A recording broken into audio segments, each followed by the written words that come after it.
Julius caesar William শেক্সপিয়ারের লেখা একটি রাজনৈতিক ট্র্যাজেডি নাটক, যা রোমান সম্রাট জুলিয়াস সিজারের জীবন ও হত্যাকাণ্ড ঘিরে আবর্তিত। নাটকের শুরুতে দেখা যায়, সিজার রোমে বিজয়ী হয়ে ফিরেছেন এবং তাকে রাজা করার ভাবনা চলছে। কিন্তু কিছু সেনেটর, বিশেষ করে ক্যাসিয়াস ও ব্রুটাস, মনে করেন সিজার স্বৈরশাসক হয়ে উঠছেন এবং গণতন্ত্রের জন্য হুমকি। ব্রুটাস, যিনি সিজারের ঘনিষ্ঠ বন্ধু, জনগণের কল্যাণের জন্য কষ্ট করে এই ষড়যন্ত্রে যোগ দেন।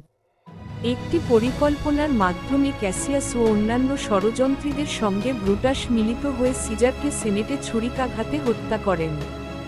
সিজার মৃত্যুর আগে বিখ্যাতভাবে বলেন, "এটু, ব্রুট, তুইও, ব্রুটাস।"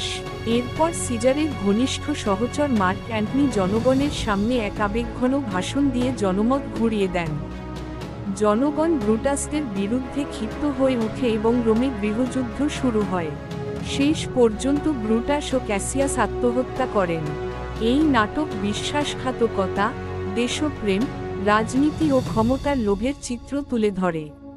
এটি শেক্সপিয়ারের অন্যতম বিখ্যাত রাজনৈতিক tragedy. To get more videos like this, please like and subscribe.